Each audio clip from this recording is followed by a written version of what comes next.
You are now tuned in to the world's greatest. Tonight is the night. Bright lights, hype crowd. Here we keep the throw down. Everybody get loud. Tonight is the night.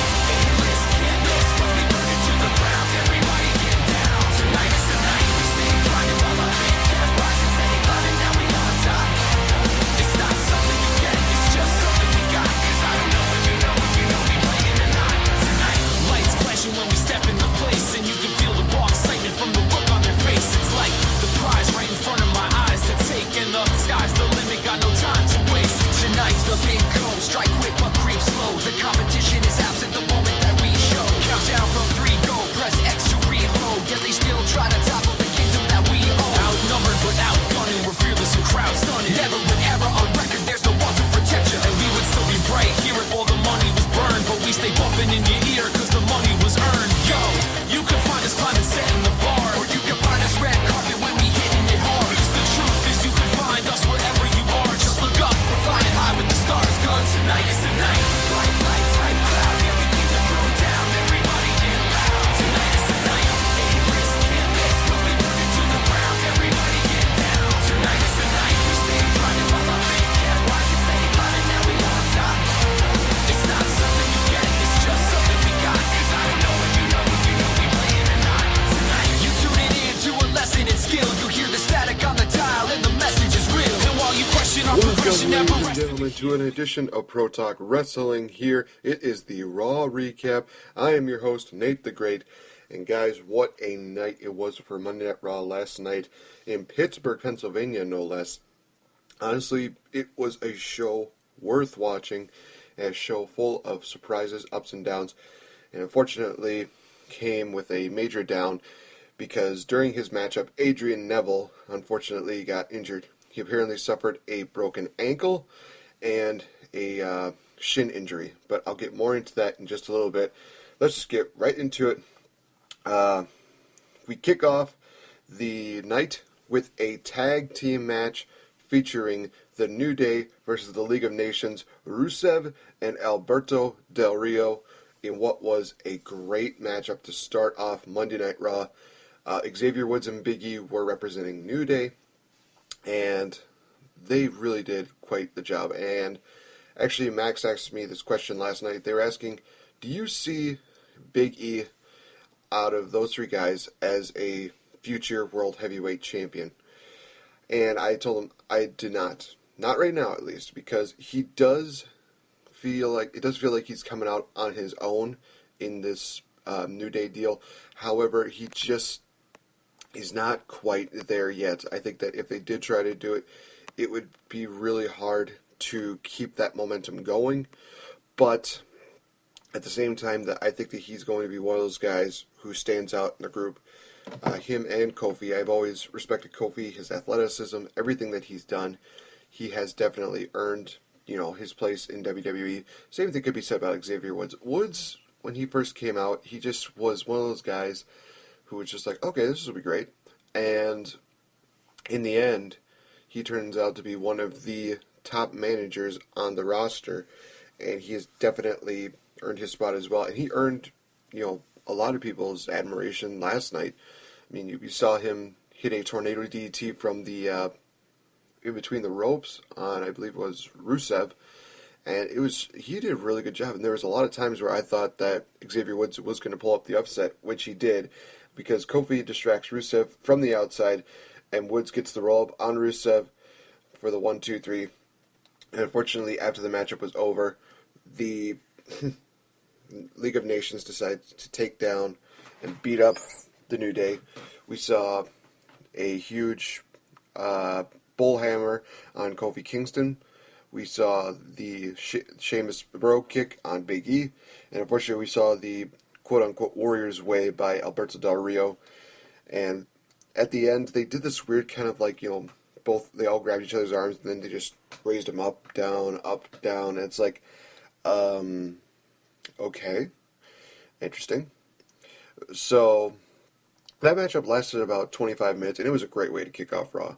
And then it got better because then we follow up with Dean Ambrose coming out, and he talks about Triple H and how he came very close to beating Triple H A lot of people are, of course, not happy with the officiating, but then Brock Lesnar came out, and Heyman cuts a promo on Ambrose, telling him to stop provoking his client and to realize that he doesn't know what he got himself into. It's one of those things. I think it's really weird that Paul Heyman mentioned provoking the client, because unless Paul Heyman has been under a rock for a while, he hasn't really done that much to provoke Brock Lesnar. Dean Ambrose has been more focused on the WWE World Title for the last 2 weeks, I believe it was. So I think it's just one of those things where I think they just threw it out there for the sake of trying to keep the rivalry alive. But they did a great job building up the matchup between them at WrestleMania. Brock Lesnar and Paul Heyman looked like they were about to leave. Actually, Paul did leave, but Brock Lesnar just came back. And he is saying, "Okay, let's get this done." But Dean Ambrose had an equalizer. He opens up his jacket and he pulls out a crowbar, and he is ready to go. And Paul Heyman is just, of course, being the smart one, saying, "Not now, not now. You can wait until WrestleMania. Wait till April 3rd." And honestly, it's one of those things, again, where it is going to really be an amazing matchup between the Beast and the Lunatic. Wouldn't it be cool if they did the whole thing with Bryan, where they add him into the main event scene? Yes, but I don't think that they're going to do that twice. Well, it is what it is. Alright, so we follow up the next matchup. It is indeed Mr. Feed Me More himself, Ryback, taking on Sin Cara. And one of the things I remember most about that was that during the entrance deal, Kalisto and Sin Cara do their little trampoline deal. And unfortunately, Kalisto, when he landed in the ring, his U.S. title belt slipped off. So unfortunately, that's probably going to be on Botchamania. So very sad, but oh well. This was a very quick-paced matchup in which we saw Ryback just decimate Sin Cara. He caught Sin Cara with what was supposed to be the shell shock, but it looked more like a Samoan drop. He was going to go for the cover, but then Ryback looks at Kalisto, picks up Sin Cara again, second shell shock, 1, 2, 3, and that is it. And then Ryback talks about, size matters. I looked at that and I think to myself, I'm honestly thinking about Chris Sabin and Kevin Nash back in TNA. Oh, I'm sorry, am I not to say that? Whatever. So, Ryback makes the challenge of him versus Kalisto at WrestleMania for the U.S. title. A very interesting matchup. I honestly want to see it. It's one of those feuds that could definitely really just make things a little more interesting, because you're changing up the norm. You're making things a lot more interesting than what they have been lately. So I'm very interested in seeing something new. So Ryback versus Kalisto may happen at WrestleMania. There is no confirmation about that. We go to Stephanie McMahon coming out, cut a very good promo, and introduces her husband Triple H. Triple H comes out, provokes the crowd, saying, "Oh, you were so hoping for that." And it seems like he's talking about hope, where he's just saying, like, "Oh, you're hoping that this would happen, and unfortunately, I took that hope and I just, basically threw it back in your face, because the Authority always wins." Cue Dolph Ziggler. Dolph Ziggler comes out and says that, hey, I know my place. I know that you're telling us where our places are, but my place is in the ring. My place is here, performing for all these people. And Triple H apparently tried to invite Ziggler to join the Authority, and Ziggler just said, you are the two last people that I would want here. I would want to, join up with, especially an egomaniacal, woman like your wife. And she ends up slapping Dolph Ziggler, and Ziggler says, "Hey, I'll take on any challenge that you name." And Stephanie talks about, you want a match at WrestleMania, right? Well, if you want that, you're going to have to face off against, the Game, my husband, the 14-time world champion, Triple H, just really just buttering it up. It's like, wow. There is no, it's like Hype Bros on, yeah. But it was a good way to hype up the idea of Ziggler versus Triple H for later tonight on Raw. So definitely a good matchup worth watching. But I'll get into that in a little bit. We saw Sami Zayn going one-on-one and defeating The Miz while Kevin Owens was on commentary. Again, love hearing Kevin Owens on commentary, especially when he shuts up, Michael Cole or JBL. And it seems like they may be going in the direction of having a triple threat match for the Intercontinental title at WrestleMania or in the near future, because during the matchup, it seemed like, they were on the outside. Sami Zayn and Kevin Owens were having a bit of a stare-off with each other, but The Miz attacked Kevin Owens from behind and bumped him right into Sami Zayn. But then Miz throws her back in the ring. Miz and Owens kind of go into it. They just have like a war of words. Sami hits the Helluva Kick. 1, 2, 3. Sami Zayn picks up the victory. And just the look on his eyes when he stares at Kevin Owens, that told the story. And actually there was a picture of Sami as El Generico and Kevin Owens as Kevin C. And they said, there was a picture that said, you and I are destined to do this forever. And I cannot agree with that anymore.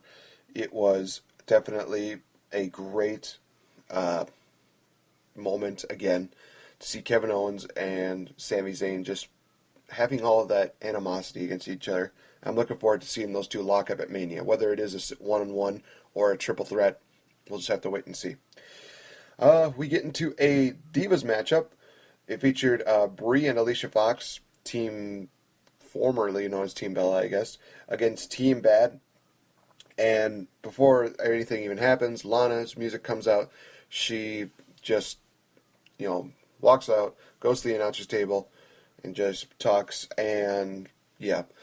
But interestingly enough, she sat on the announcer's table, so honestly, JBL, Michael Cole, and Byron Saxton have, one of the best views of that entire show last night, so could not really could blame them for that. Brie does some Daniel Bryan kicks, Lana distracts, and we see this very interesting tag team maneuver by Naomi and Tamina, where Tamina actually had Alicia Fox on. Oh no, it was Brie. Never mind. Naomi picks up Brie for what was a power slam maneuver, and next thing you know, here comes Naomi out of nowhere, hits a neck breaker as Tamina was dropping her down. I thought that was a pretty cool tag team maneuver. Tamina pins Brie Bella. After the matchup is over, Alicia Fox hits in Lana's face, and then Team Bad lays her out with the dual super kick, which, is still very cool. It was one of those moments where I said, it's a super kick party in Pittsburgh, and the Young Bucks are not invited. Social Outcast. They cut a promo about the Burger King hot dogs deal. Okay. So you have nothing for them to do, so you just decide to do like this whole hot dog deal. Whatever. Following that up, Paige has a promo talking about WrestleMania, especially the 8 Divas tag match. Lana comes out and interrupts. And the weird thing is that Lana is always so very vocal, and you could actually hear her. But last night, she was very, very mousy. She was very, very quiet. It was almost like she couldn't even talk at all.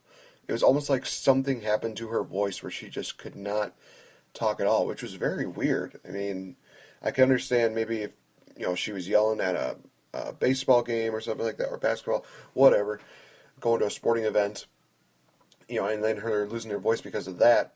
But it was just really weird if she was just trying to talk naturally, because she was very, very quiet, very, very timid. Not much of a threat, really. But she comes out and interrupts Paige, and Team Bad backs up Lana. So it's going to be a very interesting 8 Divas tag match at WrestleMania. I don't know if I would say I'm looking forward to it, but I will say that it's going to be very interesting, to say the least. Oh boy. Charlotte backstage doing a promo with her father Ric Flair, and they cut a promo on Sasha and Becky Lynch. And one thing that I did say about about that is very interesting because